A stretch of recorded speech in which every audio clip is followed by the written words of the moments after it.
ہم وہی کہیں گے جو ہمارا دین ہم کو بتاتا ہے، عمل کرو تو تمہارا بھلا ہے۔ والصلاة والسلام على سید الانبیاء والمرسلین، اما بعد فاعوذ باللہ من الشیطان الرجیم، بسم اللہ الرحمن الرحیم۔ یا ایہا الذین آمنوا توبوا الی اللہ توبۃ نصوحا، صدق اللہ مولانا العظیم وصدق رسولہ النبی الامین المتین الکریم، ونحن علی ذلک لمن الشاہدین والشاکرین والحمد للہ رب العالمین۔ حصول برکت کے لیے حضور اکرم سید عالم نور مجسم محمد رسول اللہ صلی اللہ تعالیٰ علیہ وسلم کی پر نور بارگاہ میں درود و سلام کا ہدیہ پیش کر لیجئے۔ اللہم صلی علی سیدنا و شفیعنا و حبیبنا و مولانا محمد وبارک وسلم، صلاۃ و سلام علیک یا رسول اللہ صلی اللہ تعالیٰ علیہ وسلم۔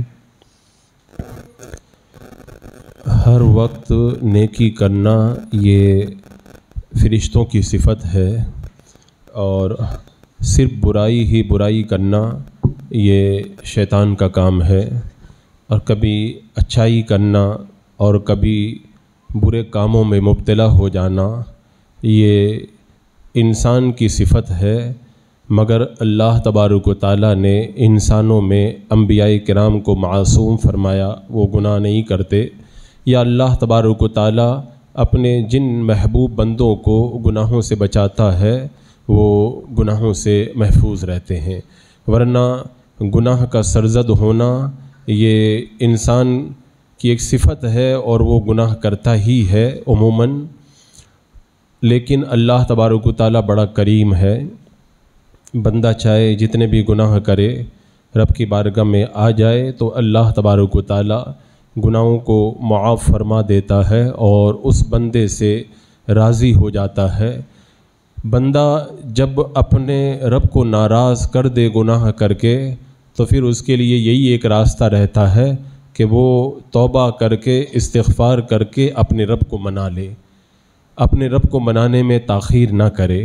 حضرات مکرم، آپ دیکھیں گناہوں کا جو ماحول بپا ہے اور جس طریقے سے رب کی نافرمانیوں کا ایک سیلاب امڑا ہوا ہے، اس بیچ میں بندہ اپنے رب کو راضی کرنے کی طرف مائل نہ ہو تو پھر اس کے لیے ہلاکت ہی ہلاکت ہے۔ اللہ تبارک و تعالیٰ ارشاد فرماتا ہے وَمَن لَّمْ يَتُبْ فَأُولَٰئِكَ هُمُ الظَّالِمُونَ، جو لوگ توبہ نہیں کرتے وہی لوگ ظالم ہیں۔ اللہ نے توبہ نہ کرنے والوں کو ظالم قرار دیا، اور جو توبہ کرتے ہیں ان کے بارے میں فرمایا اِنَّ اللَّهَ يُحِبُّ التَّوَّابِينَ، اللہ تبارک و تعالیٰ توبہ کرنے والوں کو پسند فرماتا ہے، انہیں اپنا محبوب بندہ بنا لیتا ہے۔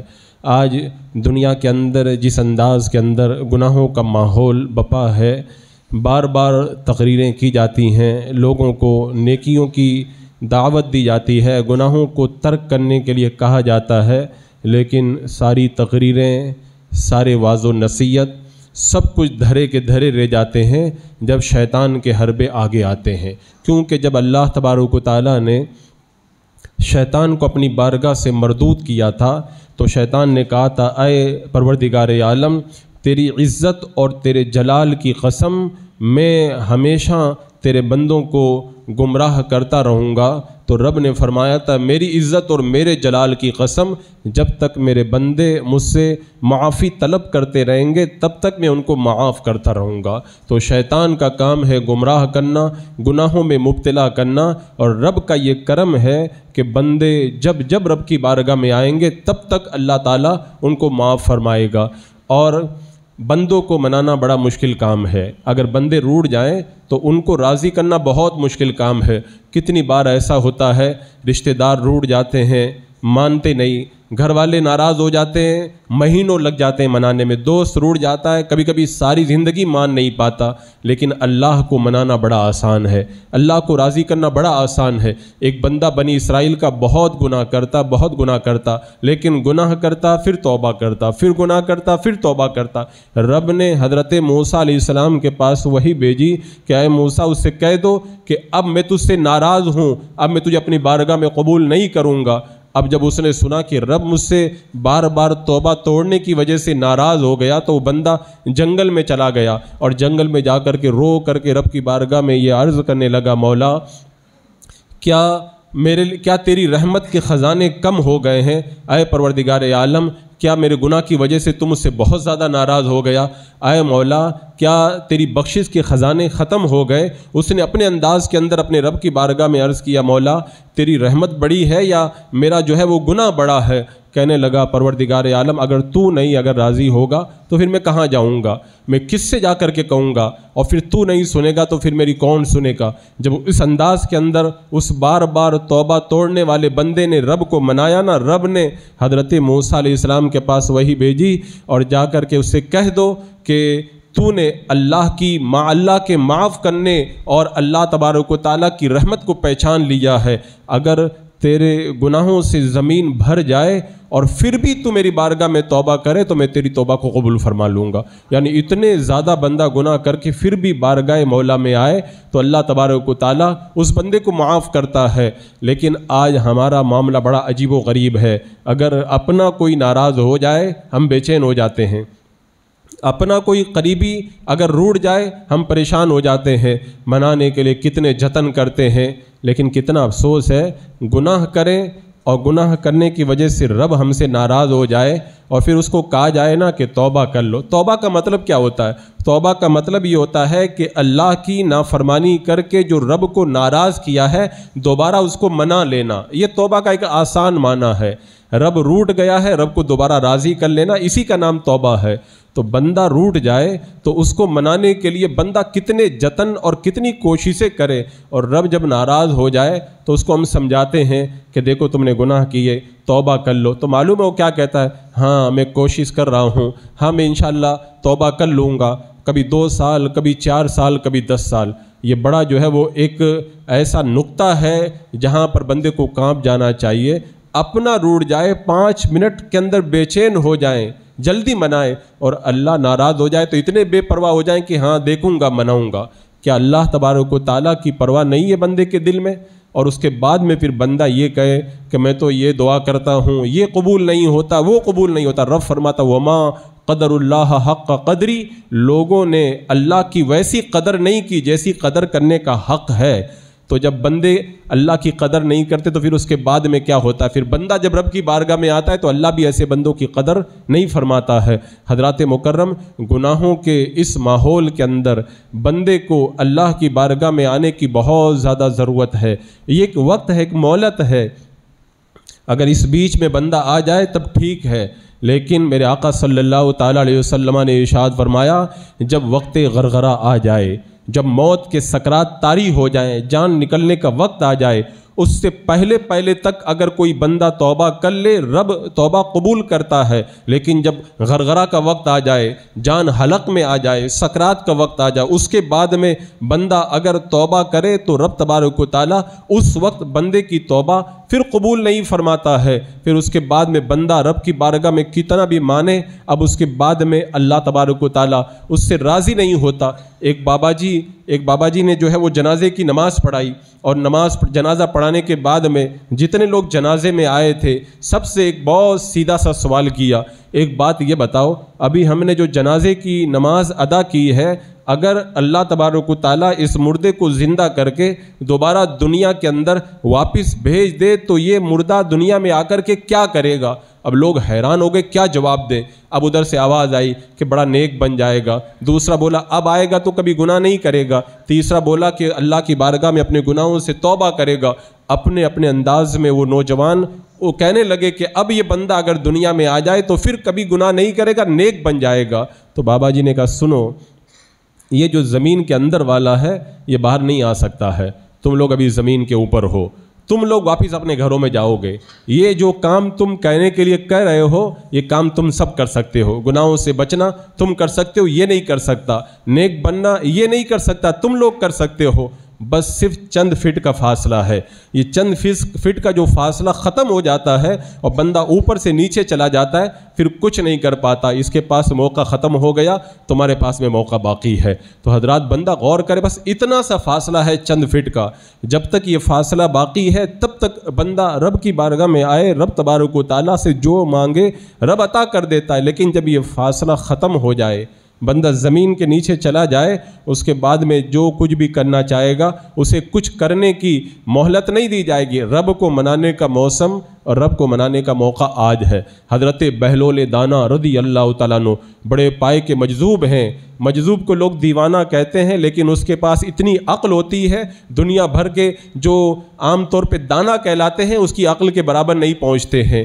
اب مجذوب بہلول دانا بازار میں ہیں اور آنکھوں سے آنسو آ رہے. لوگوں نے پوچھا کہ کیا کر رہے ہیں؟ کہا کہ میں اللہ اور بندوں کے درمیان صلح کروا رہا ہوں. اب ظاہر سی بات ہے, جب انہوں نے یہ بات کہی تو لوگ دیوانہ سمجھ کے مذاق بنانے لگا. کہنے لگے کہ پھر جب تم صلح کروا رہے ہو تو کیا صلح ہوئی؟ تو حضرت بہلول دانا رضی اللہ تعالیٰ عنہ نے فرمایا, جب میں نے اللہ اور بندوں کے درمیان صلح کروانا چاہا تو رب تو راضی ہوتا ہے لیکن بندہ نہیں مان رہا ہے. بات آئی گئی ہوگی. چند دن کے بعد حضرت بہلول دانا قبرستان میں بیٹھے تھے, وہی بندہ گزرا. اس کو پھر مذاق سوجی, اس نے کہا کہ یہاں کیا کر رہے ہیں؟ کہا وہی اللہ اور بندوں کے درمیان صلح کروا رہا ہوں. کہا اب کیا ہوا, صلح ہوئی کہ نہیں ہوئی؟ فرمایا اب معاملہ الٹا ہو گیا. اب بندہ مان رہا ہے لیکن اللہ راضی نہیں ہوتا. یعنی جب تک بندہ زندہ ہے تو اس وقت بندہ جو ہے وہ مان جائے, اللہ تو راضی ہو جاتا ہے. لیکن بندہ جب زمین کے نیچے چلا جائے نا, اب بندہ کہتا ہے اللہ میں مان گیا, لیکن رب فرماتا نہیں اب میں راضی نہیں ہوں گا. یہ ایک موقع رہتا ہے بندے کے پاس میں, جب تک بندہ دنیا میں. میرے آقا صلی اللہ تعالیٰ علیہ وسلم نے ارشاد فرمایا, روزانہ اللہ تبارک و تعالیٰ رات میں اپنا دست رحمت دراز کرتا ہے تاکہ دن کا گنہگار توبہ کر لے, اور روزانہ دن میں اللہ تبارک و تعالیٰ اپنا دست رحمت دراز کرتا ہے تاکہ رات کا گنہگار توبہ کر لے. یہ سلسلہ چلتا رہے گا. کب تک؟ جب تک سورج پورب کے بجائے پچھم سے نہ نکل جائے. یعنی قرب قیامت سے پہلے جو توبہ کا دروازہ بند ہوگا, اس سے پہلے روزانہ رات میں بھی رب کہتا ہے بندے مان جا, رب دن میں بھی کہتا ہے بندے توبہ کر لے. لیکن جو بندے نہ مانے تو اس کے بعد میں پھر ان کے لیے نجات کی کوئی سبیل باقی نہیں رہ جائے گی. حضرات مکرم, آج آپ لوگ دیکھیے جب لوگوں کے اندر ناراضگی پیدا ہوتی ہے نا تو آدمی بڑا پریشان ہوتا ہے. ماں ناراض ہو جائے, باپ ناراض ہو جائے, اپنے لوگ ناراض ہو جائیں. لیکن ایک بندہ مومن سے گناہ ہو جائے تو اس کا کیا حال ہوتا ہے اللہ قرآن پاک میں بیان فرماتا ہے. 3 صحابہ ہیں حضرت کعب وغیرہ, ان سے ایک لغزش, ان سے ایک خطا ہو گئی, یہ غزوے میں نہیں جا سکے. تو معلوم ہے ان کو کتنی تکلیف ہوئی. اللہ تعالیٰ قرآن پاک میں فرماتا ہے وَضَاقَتْ عَلَيْهِمُ الْأَرْضُ بِمَا رَحُبَتْ, زمین اتنی چوڑی ہونے کے باوجود بھی ان کے اوپر تنگ ہو گئی. بتاؤ زمین اتنی چوڑی ہے, لیکن جب ان سے گناہ سرزد ہوا وہ صحابہ کی حالت یہ ہو گئی کہ ایسا لگتا تھا جیسے زمین تنگ ہو گئی ہے. زمین تنگ ہونے کا مطلب نہ گھر میں قرار, نہ بار چین. یعنی جب بندے کی جب زمین تنگ ہو جائے نا تو اس کو پھر بعد میں نہ تو باغ میں اچھا لگتا ہے, نہ تو اچھے کھانے اچھے لگتے ہیں, نہ حسین منظر اس کے دل کو خوش کرتے ہیں. رب فرماتا ہے کہ ان پر زمین اتنی چوڑی ہونے کے باوجود بھی تنگ ہو گئی. یہ بندے کی کیفیت ہونی چاہیے کہ میرا رب مجھ سے ناراض ہو گیا, اس کے بعد میں اس کے لیے تو زمین تنگ ہو جانا چاہیے. آگے رب فرماتا وَضَاقَتْ عَلَيْهِمْ أَنفُسُهُمْ وَظَنُّوا أَلَّا مَلْجَأَ مِنَ اللَّهِ إِلَّا إِلَيْهِ, اور ان کے لیے ان کی جانیں دوبر ہو گئی. خود ان کی جانیں دوبر ہو گئی, ان کو یقین ہو گیا کہ جو ہے وہ اللہ کے سوا کوئی پناہ نہیں ہے. یہ بندے کی ایک کیفیت ہوا کرتی ہے جو رب نے قرآن پاک میں بیان فرمائی. رب ناراض ہو جائے, رب کی نافرمانی ہو جائے تو بندے کی زمین تنگ ہو جانا چاہیے, بندے کا چین ختم ہو جانا چاہیے, بندے کا سکون اڑ جانا چاہیے, بندے کو جو ہے کہیں قرار نہیں ملنا چاہیے. گناہ کرے پھر بھی قرار ہے, گناہ کرے پھر بھی چین سے ہے, گناہ کر رہے پھر بھی ہنسی مذاق چل رہی ہے. بندہ گناہ کر رہا ہے اس کے باوجود بھی خوب جو ہے وہ گپے چل رہی ہیں, عیش و عشرت کی زندگی گزر رہی ہے. اس کا مطلب یہ ہوا کہ ابھی اس نے رب کی پکڑ کو سمجھا نہیں ہے. اس کو توبہ کرنا آسان نہیں لگ رہا, مشکل لگ رہا. اس کی وجہ کیا ہے؟ اگر ایک مچھر اگر کاٹ لے تو تکلیف ہوتی ہے, وہ اونٹ کی گردن کے برابر جو سانپ ہوں گے اس کے ڈسنے کا بھی اس کو مزہ نہیں ملا ہے، جو کھچر کے برابر جہنم کے بچھو ہوں گے ان کے ڈنگ کا اس کو بھی احساس نہیں ہے۔ اگر کوئی بندہ دھوپ میں چلا جائے تو تکلیف اٹھاتا ہے، جہنم کی آگ کا اس بندے کو بھی احساس نہیں ہے۔ اگر کوئی ایک تھپڑ مار دے تو بے قرار ہو جاتا ہے، ابھی جہنم کے اندر فرشتوں کے ہتھوڑوں کی مار کا اس کو احساس نہیں ہے۔ اگر احساس ہو جائے نا تو یہ بندہ گناہ کرنے کے بعد میں ہنسے گا نہیں، بے چین ہو جائے گا، بے قرار ہو جائے گا، سوچے گا میں کیا کروں، کیسے اپنے رب کو مناؤں۔ لیکن جب یہ تصور نہیں رہتا ہے نا، بندہ دنیا میں بڑی آسانی کے ساتھ میں مگن رہ کر کے اپنے آپ کو تباہ و برباد کرتا رہتا ہے۔ اور حضرات مکرم وہ میرے آقا صلی اللہ تعالیٰ علیہ وسلم نے بڑی پیاری بات فرمائی۔ عام طور پر جو انسان گناہ کر کے مسرور ہے اور سوچ رہا ہے کل دیکھا جائے گا، پرسوں دیکھا جائے گا، اس کی وجہ کیا ہے؟ میرے آقا نے بڑے پیارے انداز میں فرمایا۔ حضرت عبداللہ ابن مسعود رضی اللہ تعالیٰ عنہ فرماتے ہیں، میرے آقا صلی اللہ تعالیٰ علیہ وسلم نے ایک چوکور بنایا، یعنی جو 4 کونے والا ڈبہ کیسے رہتا ہے، اسے 4 کونے والی ایک لکیر بنائی۔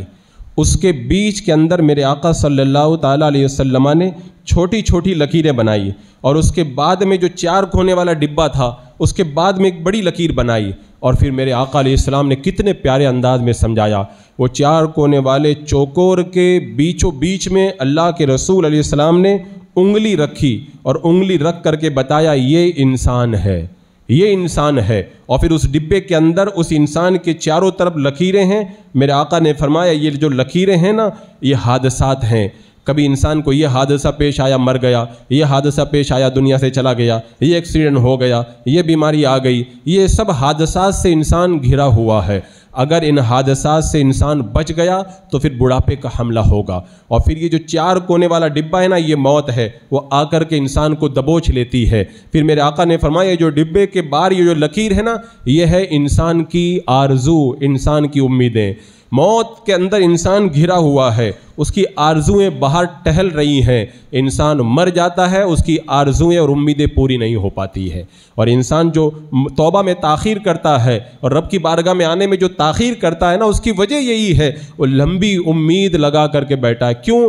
یہ جو میرے آقا نے نقشہ بنا کے سمجھایا، شیطان بھی ایک نقشہ بناتا ہے، اور نقشہ بنا کے کہتا ہے ابھی تو کہاں نمازی بن رہا ہے، ابھی یہ کام کر لے، ابھی بچوں کی شادی بھی کر لے، ابھی تجھے جو اپنے بچوں کے لیے مکان بنانا وہ مکان بنا لے، پھر مسجد پکڑ لینا، ابھی تو حج کر لے، اور حج جب کر کے فارغ ہو جائے گا اس کے بعد میں چہرے پہ داڑھی بھی رکھ لینا۔ اس طرح سے شیطان ایک نقشہ بنا کر کے انسان کو گمراہیت کے اندر مبتلا کرتا ہے۔ حضرات مکرم، ایسا نہیں ہے کہ بندہ اگر گناہ کرے تو اس کو احساس نہیں ہوتا ہے، مسلمان کا ضمیر اس کو ملامت کرتا ہے۔ اگر کوئی داڑھی منڈاتا ہے ٹھیک ہے، وہ منڈاتا ہے اپنے طور پر، سمجھتا ہے کہ میں نے داڑھی، لیکن اس کا دل اس کو کہتا ہے، اس کا دل کہتا ہے کہ میں نے غلط کام کیا ہے۔ کوئی گانا سنتا ہے اس کو اگرچہ مزہ آئے، لیکن اس کا دل کہتا ہے میں غلط کام کر رہا ہوں۔ نماز نہیں پڑھ رہا نا، اس کا ضمیر اس سے کہتا ہے تو اچھا نہیں کر رہا ہے۔ اگر کوئی سود کھاتا ہے، اگر کوئی شراب پیتا ہے، اگر کوئی جوا کھیلتا ہے، اگر کوئی جو ہے وہ قوالی اور بینڈ باجا سنتا ہے، اگر کوئی تصویر اور ویڈیو دیکھتا ہے،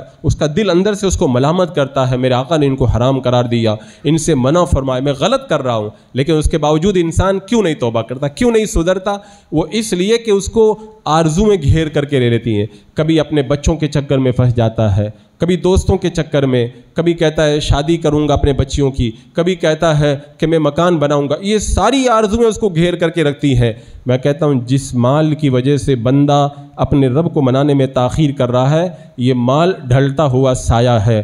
ہم نے بڑے بڑے کروڑوں پتیوں کو فٹ پاتھ پر بیٹھ کر کے بھیک مانگتے ہوئے سنا ہے۔ اگر کوئی بندہ اپنی جوانی کے نشے کے اندر یہ سوچ رہا ہے کہ ابھی میں توبہ بعد میں کروں گا، ہم نے ان حسینوں کو سنا ہے جن کے پروٹوکولز کے لیے لوگ لائن لگا کے کھڑے ہوتے تھے، فٹ پاتھ پر وہ پڑے ہیں اور ان کے بدن کو کیڑے کھا رہے ہیں، ان کو کوئی پوچھنے والا بھی نظر نہیں آتا ہے۔ اگر کوئی بندہ رب کی بارگاہ میں آنے میں اس لیے تاخیر کر رہا ہے، توبہ کے اندر اس لیے ٹائم جو ہے وہ زیادہ لگا رہا ہے، ٹائم توبہ کرنے رب کی بارگاہ میں نہیں آ رہا کہ ابھی مجھے اپنے بچوں کا بھی خیال کرنا ہے۔ ہم نے دیکھا اس کے مرنے کے بعد اس کے وہی بچے اسے بھول کر کے اس کے مال کو بڑی آسانی کے ساتھ تقسیم کر کے عیش و عشرت کے اندر مگن ہو جاتے ہیں۔ اگر کوئی اپنے رشتہ داروں کی وجہ سے تاخیر کر رہا ہے، ہم نے دیکھا یہ رشتہ دار کب دائیں بائیں ہو کر کے اس بندے کو چھوڑ کر کے چلے جاتے ہیں۔ حضرات مکرم، پھر جب آخری وقت آتا ہے بندے میں بولنے کی طاقت بھی نہیں رہتی ہے، وہ پوری طاقت لگاتا ہے اور پوری طاقت لگا کے کہتا ہے انی تبت الآن، اے اللہ اب میں تیری بارگاہ میں توبہ کرتا ہوں. لیکن اس سے کہا جاتا ہے اب تیرے توبہ کا وقت نکل چکا ہے، کیونکہ جب حضرت ملک الموت روح کو قبض کرتے ہیں اور اس کے پاؤں کی طرف سے روح کو کھینچ کر کے اس کے حلق کی طرف لایا جاتا ہے اور حلق سے روح نکل کر کے پھر پرواز کر کے بندہ دنیا کو خیرآباد کہتا ہے، تو جب حلق کے اندر روح آ جاتی ہے وقت غرغرہ آ جاتا ہے، جب آنکھیں پھٹنے لگتی ہیں، جب بے ہوشیوں کے دورے پڑنے لگتے ہیں، جب انسان کی عقل جواب دینے لگتی ہے اور جس وقت انسان کا نرخرا بولنے لگتا ہے، آواز کھرکھرانے لگتی ہے، اس وقت بندہ اگر توبہ کرتا اس سے کہتا اب تیرے توبہ کا وقت نکل چکا ہے. فرعون 400 سال تک اس کو سمجھایا گیا، نہیں مانا. 400 سال کے بعد میں رب نے جب دریا میں ایک ڈبکی دی نا، وہ کہنے لگا کہ انی تبت الآن، اللہ اب میں توبہ کرتا ہوں. رب نے فرمایا آلآن، اب مانتا ہے، وقد عصیتا، پہلے نہیں مانتا تھا. رب نے فرمایا اب نہیں مانا جائے گا. اس کے بعد میں وہ 400 سال کا عیش و عشرت سمندر میں غرق کر کے ہمیشہ کے لیے اسے جہنم کے حوالے کر دیا گیا. تو حضرات مکرم وقت دیا گیا، ایک ٹائم ہے، قدرت نے ایک دستور بنایا، بندہ جب تک اس ٹائم کے اندر اپنے رب کو منا لے تب تک منا لے. میرے آقا علیہ الصلوۃ والسلام نے ارشاد فرمایا کہ جب صبح کرو تو شام کا انتظار مت کرو، اور جب شام کرو تو صبح کا انتظار مت کرو. اپنی تندرستی کے زمانے میں اپنی بیماری کے لیے کچھ توشہ لے لو، اور اپنی زندگی میں سے کچھ اپنی موت کے لیے توشہ جمع کر لو. بیماری میں تم کچھ نہیں کر پاؤ گے، آج کر لو. موت کے بعد کچھ نہیں کر پاؤ گے، آج کر لو. کیونکہ بندہ موت کے بعد تو تمنا کہتا ہے رب ارجعون، مولا مجھے دنیا میں لوٹا. انہا کلمۃ ہوا قائلھا، بندہ کہے گا اللہ مجھے دنیا میں لوٹا، لعلی اعمل صالحا فیما ترکتک، اللہ میں نیک کام کروں گا. لیکن جب وقت گزر جاتا ہے اس کے بعد میں بندے کو دوبارہ اللہ تبارک و تعالیٰ پھر مہلت نہیں عطا فرماتا. میرے آقا علیہ السلام نے ارشاد فرمایا کہ جو جوان رب کی بارگاہ میں توبہ کرتا ہے اللہ تبارک و تعالیٰ کو وہ جوان بہت پسند آتا ہے. ایک ہے توبہ، ایک ہے استغفار. علامہ آلوسی رحمۃ اللہ تعالیٰ علیہ فرماتے ہیں کہ جو پچھلے گناہ ہو گئے ان کے بارے میں رب کی بارگاہ میں معافی مانگنے کا نام ہے استغفار، اور آئندہ نادم ہو کر کے پکا وعدہ کرنا کہ اب میں گناہ نہیں کروں گا، اس کا نام ہے توبہ. بندہ جب توبہ استغفار کرے نا تو رب کتنا راضی ہوتا ہے. حضرت ماعز رضی اللہ تعالیٰ عنہ میرے آقا صلی اللہ تعالیٰ علیہ وسلم کی بارگاہ میں حاضر ہوئے، اور حاضر ہونے کے بعد میں انہوں نے عرض کیا کہ یا رسول اللہ میں نے ایسا گناہ کیا ہے، میرے اوپر حد واجب ہو گئی ہے. جب پوری تحقیق کے بعد ثابت ہو گیا انہوں نے ایسا گناہ کیا ہے کہ پتھر مار مار کر کے ان کو ہلاک کر دیا جائے، کیونکہ شادی شدہ اگر زنا کر لے تو اس کی سزا یہی ہے. میرے آقا صلی اللہ تعالیٰ علیہ وسلم نے کہا ان کو لے جاؤ. صحابہ لے گئے، پتھر مار مار کے ان کو جو ہے وہ ہلاک کر دیا اور ان کی جان آفری کو سپرد ہو گئی. تو اس کے بعد میرے آقا نے فرمایا تھا، دیکھو اتنا بڑا گناہ ہوا لیکن جب توبہ کر لی تو میرے آقا نے کیا فرمایا، اگر ماعز کی توبہ کو پوری زمین کے لوگوں پہ تقسیم کر دیا جائے تو اللہ تعالیٰ ساری زمین والوں کی مغفرت فرما دے گا. بندہ سچی توبہ کر کے جب رب کی بارگاہ میں آئے تو اللہ اتنا بڑا انعام. ایک بار میرے آقا نے ارشاد فرمایا میں نے ماعز کو جنت کی نہروں کے اندر گوتا لگاتے ہوئے دیکھا ہے. بندہ گناہ کر لے، ایسا نہیں کہ گناہ کرنے کے بعد میں بندے کو اللہ تعالیٰ جو ہے اپنی بارگاہ سے بھگا دیتا، نہیں. قل یا عبادی الذین اسرفوا علی انفسہم لا تقنطوا من رحمت اللہ، اے محبوب میرے بندوں سے کہہ دو اگر گناہ کر کے اپنی جانوں پہ ظلم کیا ہے تو اللہ کی رحمت سے نا امید اور مایوس مت ہونا. کیونکہ اللہ تبارک و تعالیٰ کی بارگاہ میں اگر کوئی بندہ ہزاروں گناہ کر کے آئے نا تب بھی رب قبول فرما لیتا ہے، بس شرط یہ ہے کہ موت سے پہلے پہلے آ جائے. موت سے ایک روایت میں حدیث پاک میں میرا آقا علیہ السلام نے ارشاد فرمایا روزانہ جب رات کا آخری تیسرا حصہ بچ جاتا ہے اللہ تبارک و تعالیٰ آسمان دنیا پر تجلی کرتا ہے اور ارشاد فرماتا ہے کوئی دعا مانگنے والا تو میں اس کی دعا قبول کر لوں، ہے کوئی سوال کرنے والا اس کو میں عطا کر دوں، اور ہے کوئی میری بارگاہ میں استغفار کرنے والا میں اس کے گناہوں کو بخش دوں اور اسے معاف فرما دوں. اللہ تعالیٰ روزانہ یہ ارشاد فرمائے. اب بندہ قیامت کے میدان میں جب پہنچے گا گناہوں کا پٹارا لے کر کے اور اس کے بعد میں کہے گا رب مجھے معاف فرما دے، تو رب نہیں فرمائے گا. میں تو روزانہ کہتا تھا بندے مانگ لے، بندے معافی مانگ لے، اب تو نہیں معافی مانگا تو اب تیرا وقت گزر چکا ہے۔ جب بندہ اس کو کہے گا اللہ آج مجھ پر رحم کر دے، کیا رب نہیں فرمائے گا میں نے موت کے وقت تک تیرے لیے دروازہ کھلا رکھا تھا، تو کس کے انتظار کے اندر بیٹھا ہوا تھا؟ انسان یہ سمجھتا ہے کہ ابھی میری زندگی بہت ہے۔ ہم نے دیکھا ہے آرام سے بات کرنے والے 2 باتیں کر کے پھر ہم سے رخصت ہوئے، 2 منٹ کے بعد خبر آئی کہ وہ دنیا سے رخصت ہو گئے، اسے اٹیک آ گیا، وہ سڑک حادثے کا شکار ہو گیا ہے۔ تو بندہ آج اگر توبہ کرے نا، ایک قبیلہ جوہینہ کی ایک خاتون میرے آقا علیہ السلام کی بارگاہ میں آئی اور آنے کے بعد میں کہنے لگی مجھ سے زنا ہو گیا، یا رسول اللہ مجھے پاک کر دیں۔ میرے آقا نے فرمایا تمہارے پیٹ میں بچہ ہے، سرپرست کو بلا کر کے کہا اس کو لے جاؤ، جب بچہ پیدا ہو جائے تب لے کر کے آنا۔ بچہ پیدا ہو گیا تو لے کر کے آئی، کپڑے میں لپیٹ کر کے۔ میرے آقا نے فرمایا اس کو لے جاؤ، جب یہ کچھ کھانے پینے کے لائق ہو جائے تب لے کر کے آنا۔ اب بچہ اپنے بل پہ کھڑا ہو گیا، تب وہ عورت میرے آقا علیہ السلام کی بارگاہ کے اندر لائی گئی۔ میرے آقا علیہ السلام نے فرمایا پتھر مار مار کے اس کو رجم کیا جائے، یہ اس کی توبہ ہے۔ جب پتھر مار کے اس کو ہلاک کر دیا گیا، اللہ کے رسول علیہ السلام نے اس کے جنازے کی نماز پڑھائی۔ جب جنازہ پڑھانے لگے نا، حضرت عمر نے کہا یا رسول اللہ یہ زنا کیا تھا، اب اس کی بھی نماز جنازہ پڑھاتے ہیں؟ میرے آقا نے فرمایا عمر اس نے ایسی توبہ کی ہے، اگر 70 گنہگاروں کے درمیان اس کی توبہ کو بانٹ دیا جائے نا، اللہ تعالیٰ ان سب کی مغفرت فرما دے۔ اگر کوئی گناہ کر کے رب کی بارگاہ میں آئے، پھر میرے آقا نے فرمایا تم نہیں دیکھتے کہ اس نے اپنے رب کو راضی کرنے کے لیے اپنی جان بھی دے دی۔ بندے کو یہ احساس ہونا چاہیے میری جان چلی جائے لیکن میرا مولا مجھ سے راضی ہو جائے، کیونکہ جان آج نہیں تو کل جانی ہے، کل نہیں تو پرسوں جانی ہے، لیکن جان کو جانا ہے۔ تو یہ جان اگر اللہ کی راضی کرنے کے لیے چلی جائے تو کتنی اچھی بات ہے۔ اور بندہ حرام کاریوں میں مبتلا رہے، نمازوں کو ترک کرتا رہے، گناہوں پہ گناہ کرتا رہے، نابکاریاں کرتا رہے، زنا، سود خوری اور جوا، شراب اور نہ جانے کیسے کیسے گناہوں میں رہے، اور وہ یہ سمجھے کہ میں بڑے آرام سے ہوں، تو اس کو سوچنا چاہیے تو آرام سے نہیں ہے، تو آرام سے نہیں ہے، کیونکہ جب حضرت ملک الموت تیری روح قبض کر کے لے جائیں گے تب تجھے پتہ چلے گا کہ تو کتنی تنگی میں ہے اور کتنی مشکلات میں گرفتار ہے۔ آرام میں تو وہ بندہ ہے جو مشکل اٹھا کر کے اپنے مولا کو راضی کر لے۔ پتہ ہے اللہ کو راضی کرے تو بندہ اللہ تبارک و تعالیٰ بندے کو اس کی مانگی ہوئی مراد بھی دے دیتا ہے اور اللہ اس سے راضی بھی ہو جاتا ہے۔ شیخ طنطاوی نے اپنی ڈائری میں دمشق کا ایک سچا واقعہ لکھا، بولے مجھے خود معلوم ہے اس پورے واقعے کے بارے میں۔ وہ لکھتے ہیں دمشق کے اندر ایک بچہ پڑھتا تھا، ایک بچہ علم دین حاصل کر رہا تھا، 2 دن ہو گئے کھانے کے لیے کچھ نہیں ملا، لیکن بچے نے کہا میں ہاتھ نہیں پھیلاؤں گا۔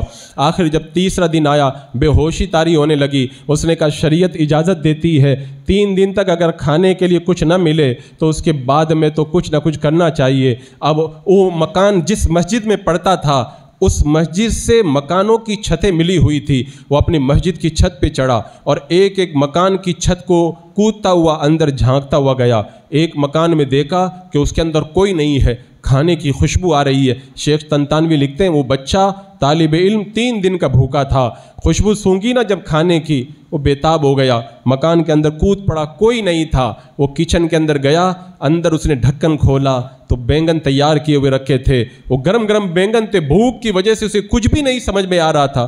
اس نے ایک بینگن نکالا، منہ میں رکھا، دانت سے کاٹا، فوراً اس کی عقل ٹھکانے آ گئی۔ اس نے کہا کہ اپنی بھوک مٹانے کے لیے تو اپنے مولا کو ناراض کرے گا، چوری کرے گا، یہ ایک طالب علم کا کام نہیں ہے، یہ گناہ تجھے نہیں کرنا چاہیے۔ فوراً اس نے بینگن کو واپس اس میں رکھا اور چپ چاپ نکل کر کے مسجد میں آیا۔ استاد پڑھا رہے تھے، شیخ آ کر کے درس میں بیٹھ گیا، لیکن بھوک کی وجہ سے انہیں کچھ بھی نہیں پتہ چل پا رہا تھا میرا استاد مجھے کیا پڑھا رہا ہے۔ ان کی عقل بھوک کی وجہ سے بےتاب تھی۔ ابھی درس ختم ہوا، سب چلے گئے، وہ بچہ وہیں بیٹھ گیا۔ ایک خاتون نقاب پوش آئی اور آ کر کے شیخ سے کہتی ہے میرے شوہر کا انتقال ہو گیا، میری شادی کروا دو، میرا چچا میرے ساتھ میں آیا، وہی میرا محرم ہے، میرے ساتھ میں اور کوئی نہیں ہے۔ اس بچے کو قریب بلایا استاد نے، کہا بیٹا تمہاری شادی ہو گئی ہے؟ کہا نہیں استاد محترم میری شادی نہیں ہوئی ہے۔ کہا تم شادی کیوں نہیں کرتے؟ کہا بہت غریب آدمی ہوں، ایک روٹی کا ٹکڑا کھانے کے لیے پیسہ نہیں ہے، میں شادی کیسے کروں؟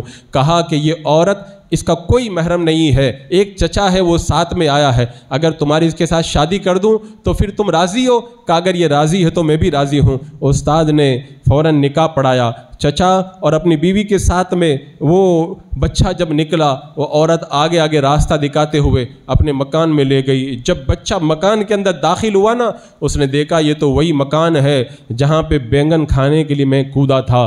اب اندر گیا، عورت نے کہا بیٹھو میں کھانا لگاتی ہوں، بڑی نیک خاتون تھی۔ اندر گئی، ڈھکن کھولا، بینگن پہ دانت کے نشان بنے ہوئے ہیں۔ اس نے کہا بڑے عجیب لوگ ہیں، بینگن کو کاٹ کے چلا گیا کوئی۔ وہ بچہ رو پڑا، طالب علم رو پڑا، اور رونے کی جب وجہ پوچھی تو اس نے بتایا میرا معاملہ یہ ہے، میں بھوک سے بےتاب تھا، میں نے ایسا ایسا کیا، میں ایسے تمہارے مکان میں آیا، لیکن خدا کے خوف سے میں نے دانت لگا کر کے بینگن کو واپس چھوڑ دیا تھا۔ اس عورت نے کہا تم نے اپنے مولا کے خوف سے اتنا اپنے دل میں احساس پیدا کیا کہ تم نے گناہ نہیں کیا اور چوری سے پرہیز کیا۔ جب تم نے رب کی بارگاہ میں رجوع کیا نا، اللہ نے تم پر اتنا کرم کیا، وہ کھانا بھی تمہیں دے دیا، اس کھانے کی مالکہ بھی تمہارے نکاح میں دے دی، اور اس کی جتنی دولت ہے اس کا پورا مالک اللہ نے تمہیں بنا دیا ہے۔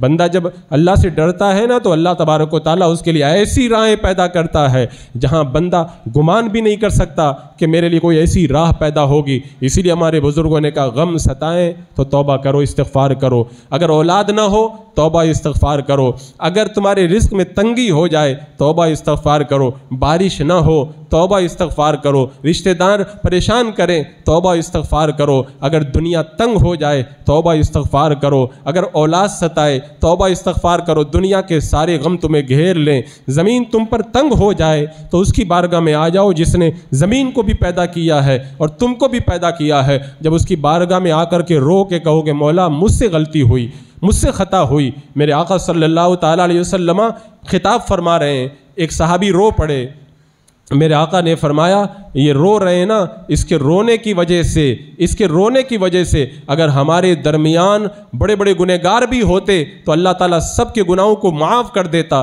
اس لیے کہ اللہ کے خوف سے یہ بندہ رو رہا ہے نا، رو رہا ہے تو اس کے ساتھ فرشتے بھی رو رہے ہیں، اور فرشتے یہ دعا کر رہے ہیں اللہ رونے والوں کی شفاعت نہ رونے والوں کے حق میں قبول فرما لے۔ اور یہ بات یاد رکھیں، جو لوگ گناہوں کا بازار گرم کر کے رکھے ہیں، زمانے گزر گئے نمازی نہیں بنے، چہرے پہ داڑھی نہیں سجائی، سود شراب اور جوا کو ترک نہیں کیا، گانا بجانا ویڈیوگرافی اور حرام کاریوں سے نہ نکلے، وہ یہ نہ سمجھیں کہ اللہ تبارک و تعالی ہم سے راضی ہے۔ نہیں، آج بھی ہمارے معاشرے میں کچھ نیک لوگ موجود ہیں، کچھ اللہ سے ڈرنے والے موجود ہیں، راتوں کو اٹھ کر کے عبادت کرنے والے موجود ہیں۔ ان عابدوں، ان رونے والوں، ان عبادت کرنے والوں کے صدقے میں اللہ نے بستیوں کو بچا کر کے رکھا ہے۔ اگر وہ بچے ہمارے درمیان نہ ہوتے، اگر وہ پریشان حال ہمارے درمیان نہ ہوتے، اگر رب کی عبادت کرنے والے ہمارے درمیان نہ ہوتے تو آج ہمیں پیس دیا جاتا، عذاب کا کوڑا ہمارے اوپر برسا دیا جاتا اور رب کا عذاب ہمارے اوپر مسلط کر دیا جاتا۔ لیکن یہ کرم ہے رب کا، اپنے نیک بندوں کے صدقے میں اللہ تبارک و تعالی ہم سے عذاب کو ٹال کر کے رکھا ہے۔ رب کیا فرماتا ہے؟ وَمَا كَانَ اللَّهُ مُعَذِّبَهُمْ يَسْتَغْفِرُونَ۔ لوگ کہتے ہیں یہ بلا آ گئی، یہ آفت آ گئی، یہ پریشانی آ گئی، لیکن رب کیا فرماتا ہے؟ وَمَا كَانَ اللَّهُ لِيُعَذِّبَهُمْ، اللہ کی یہ شان نہیں ہے، وَمَا كَانَ اللَّهُ مُعَذِّبَهُمْ، اللہ کی یہ شان نہیں ہے کہ اللہ ان کو عذاب دے جب وہ توبہ استغفار کر رہے ہوں۔ یعنی رب نے بتا دیا جب تک تم توبہ استغفار کرتے رہو گے نا میں تمہیں عذاب نہیں دوں گا۔ تو پتہ یہ چلا کہ جو بندہ توبہ استغفار کرنا چھوڑ دیتا ہے نا وہی عذاب میں مبتلا ہوتا ہے، اور اگر کوئی بچا ہے تو توبہ کرنے والوں کے صدقے میں بچا ہوا ہے۔ اور رب تو اتنا کریم، اتنا کریم۔ یہ توبہ استغفار کا جو معاملہ بڑا تفصیلی عنوان ہے، اگر بندہ اس پہ غور کرے تو پھر بہت جلد رب کی بارگاہ میں آ سکتا ہے۔ حضرت سری سقطی رحمۃ اللہ تعالیٰ علیہ راستے سے گزر رہے ہیں، ایک بندہ شراب کے اندر دھت پڑا ہے، اللہ اللہ کر رہا ہے، منہ دھلا دیا کہ اتنا گندا منہ اللہ کا نام لیتا ہے، دھلا کے چلے گئے نا، رات کو سوئے تو خواب میں کسی نے کہا سری تو نے اس کے منہ کو دھلایا نا، ہماری وجہ سے، ہم نے تیری وجہ سے اس کے دل کو دھل دیا ہے۔ جب تہجد کے وقت میں مسجد میں پہنچے نا تو دیکھا کہ مسجد کے اندر آپ سے بھی پہلے تہجد کی نماز پڑھنے کے لیے پہنچ چکا ہے۔ اتنا بڑا پاپی، اتنا بڑا گنہگار اگر ایک بار دل میں احساس کر کے رب کی بارگاہ میں آ جائے تو اللہ اسے نمازی بھی بنا دیتا ہے اور تہجد گزار بھی بنا دیتا ہے، اور پھر وہ جس کے لیے دعا کرے اللہ اس کی دعا بھی قبول فرما دیتا ہے۔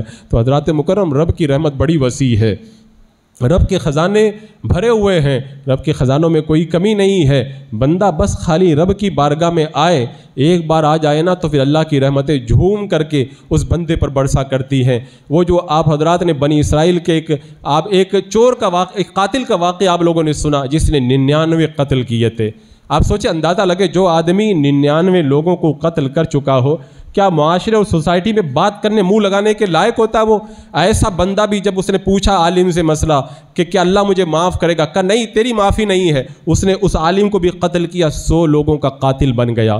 لیکن کہتے ہیں نا، مومن کے دل میں گناہ کرے لیکن ایک احساس ہوتا ہے میں غلط کر رہا ہوں، اور یہ جو ہم بولتے ہیں نا، یہ جو حدیثیں سناتے ہیں، اسی احساس کو جگانے کے لیے سناتے ہیں۔ میں یہ نہیں کہتا کہ ہمارے احساس جگانے سے سب لوگ جاگ جائیں، لیکن ہم نے تجربہ کیا ہے کہ تقریروں سے کئی لوگ جاگ جاتے ہیں، بیدار ہوتے ہیں، بعد میں آ کر کے ملتے ہیں، اپنے گناہوں سے توبہ کر کے رب کی بارگاہ میں آ جاتے ہیں۔ پورے جو ہے وہ ہندوستان بھر کے اندر اس کا مشاہدہ کیا گیا ہے۔ تو حضرات مکرم، اس 100 لوگوں کا قاتل ایک پھر عابد سے پوچھا، میرا رب مجھے معاف کرے گا؟ اب بھی معافی کا جذبہ اس کے دل میں ہے، معافی طلب کرنے کا، کہ فلاں بستی میں چلے جاؤ، رب معاف کر دے گا۔ آپ کو پتہ ہے نا کہ وہ جب بندہ چلا تھا، ابھی چند قدم چلا تھا، انتقال ہو گیا۔ عذاب والے فرشتے بھی آئے، جنت والے بھی آئے، جنت والے کہہ رہے ہم لے جائیں گے، جہنم والے کہہ رہے ہم لے جائیں گے۔ معلوم ہے اس وقت رب نے کیا فرمایا تھا؟ فرمایا زمین کو ناپو، اگر نیک لوگوں کی طرف جہاں وہ توبہ کرنے جا رہا تھا ان سے قریب ہے تو جنت والے لے جائیں، اور اگر گناہ والی بستی سے قریب ہے تو جہنم کے فرشتے لے جائیں۔ اب رب کا انعام دیکھو، یہی بات بیان کرنے کے لیے میں نے یہ چیز آپ کے سامنے رکھی۔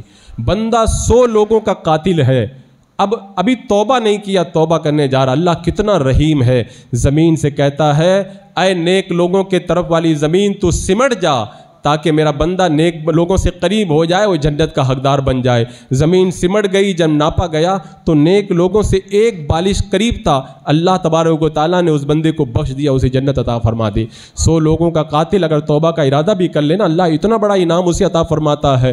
اور بندہ کتنے بھی گناہ کر کے رب کی بارگاہ میں آئے نا، رب کی رحمت کے اندر کوئی کمی نہیں ہے۔ بس صرف اتنا ہے کہ بندہ سوچے میں کیا کر رہا ہوں، کیا ہمیشہ تقریریں ہی سنتے رہیں گے، یا ہمیشہ وعد و نصیحت سن کے ایک کان سے سن کے دوسرے کان سے نکالتے رہیں گے؟ آخر موت کو بھی تو آنا ہے۔ اس سے پہلے کہ آپ سدھرنے کی جو آپ نے ٹائم رکھا ہے جو سدھرنے کا، وقت آنے سے پہلے آپ مر گئے تو کیا کریں گے؟ لہٰذا انسان کو آج ہی رائے راست پہ آنا چاہیے۔ اور جو کہتے ہیں نا یہ نہیں ہوتا وہ نہیں ہوتا، توبہ استغفار کرو، کیا نہیں ہوتا، سب کچھ ہوگا۔ حضرت امام احمد ابن حنبل جو بڑے بائے کے امام گزرے 4 ائمہ میں سے، خود ان کا بیان ہے، میں ایک جگہ مسافر تھا، میں مسجد میں گیا تو مجھے چوکیدار نے روک لیا، اندر نہیں جا سکتے، کہا مجھے رات میں رک رہے، تو کہا نہیں رک سکتے، بولے میں دروازے کے باہر رک گیا، اس چوکیدار نے مجھے وہاں پر بھی نہیں رکنے دیا، میرے پاؤں کو گھسیٹ کر کے باہر نکالنے لگا۔ ایک روٹی بنانے والا آیا، اس نے کہا کہ آپ میرے گھر چلیے، میرے گھر رک جائیے۔ کہتے ہیں ان کے گھر گئے، کھانا کھلایا، ادب سے رکھا۔ امام احمد بن حنبل کہتے ہیں وہ کام کر رہا، اس کے ہونٹ ہل رہے ہیں۔ پوچھا تم کیا کر رہے ہو؟ کہا میں استغفار کر رہا ہوں، توبہ کر رہا ہوں رب کی بارگاہ میں۔ تو کہا کہ تم بار بار توبہ کیوں کرتے ہو؟ کہا اس لیے کہ اللہ تعالیٰ اس کے وسیلے سے ساری دعائیں قبول فرما لیتا ہے۔ بولے اچھا، تم نے توبہ کر کے استغفار کر کے رب کی بارگاہ میں جو مانگا ہے سب مل گیا؟ کہا سب مل گیا۔ کیا کوئی آرزو رہ بھی گئی ہے جو نہ ملی ہو؟ اس نے کہا ساری تمنائیں رب نے پوری کر دی توبہ استغفار کے وسیلے سے، ایک آرزو رہ گئی، اللہ مرنے سے پہلے امام احمد ابن حنبل کا دیدار کرا دے۔ تو آپ نے فرمایا اللہ نے استغفار کے صدقے میں تیری اس دعا کو بھی قبول فرما دیا اور مجھے پاؤں پکڑ کر کے گھسیٹ کر کے تیرے دروازے پر پہنچا دیا ہے۔ تو بندہ جب رب کی بارگاہ میں توبہ استغفار کرے پھر مانگے نا، اللہ تعالیٰ بہت عطا کرتا ہے، بہت عطا کرتا ہے۔ رب کے خزانوں میں کوئی کمی نہیں ہے، رب کے خزانے بھرے ہوئے ہیں۔ توبہ کا طریقہ میرے آقا نے بتایا، جب بندہ توبہ کرے نا تو کیا کرے؟ پہلے وضو بنائے، 2 رکعت نماز پڑھے، اور اس کے بعد میں رب کی بارگاہ کے اندر توبہ استغفار کرے، درود پاک اور حمد کے بعد میں اللہ کی رحمتوں کو آواز دے۔ لیکن لوگ کیا سمجھتے معلوم ہے؟ جب کوئی پریشان حال آتا ہے ہم کہتے ہیں توبہ کرو، معلوم ہے وہ کیا کہتا ہے؟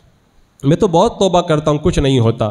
توبہ اس کا نام نے توبہ، توبہ اس کو توبہ نہیں کہتے۔ توبہ کا مطلب یہ ہے جو گناہ کر رہا ہے اس کو چھوڑ دے، پختہ وعدہ کرے یہ گناہ میں کبھی نہیں کروں گا، اور آئندہ گناہ سے بچنے کا پختہ عہد کر لے، اور اپنی حالت کو تبدیل کرے، اور پھر ہمیشہ کے لیے گناہ کو ترک کر دے اور گناہ کے اوپر نادم ہو، وہ سچی توبہ ہوا کرتی ہے۔ رب فرماتا ہے یا ایھا الذین آمنوا توبوا الی اللہ توبۃ نصوحا، ایمان والوں اللہ کی بارگاہ میں سچی توبہ، توبہ نصوح کرو۔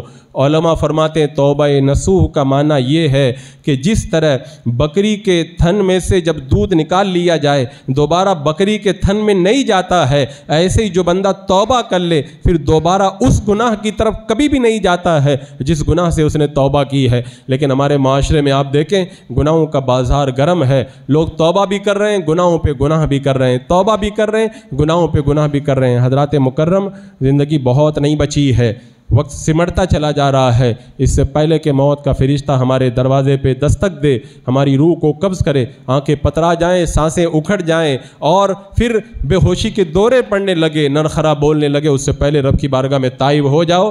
اگر آج توبہ کر لو کہ آگے جنت کی بہاریں ہیں, نہیں تو پھر یہ سمجھ لو کہ اگر بندہ بغیر توبہ کے مر گیا تو جو وہ عذاب ہے نا, اس عذاب کا ایک ہلکا سا کچوکا بھی بندہ برداشت کرنے کی طاقت نہیں رکھتا ہے.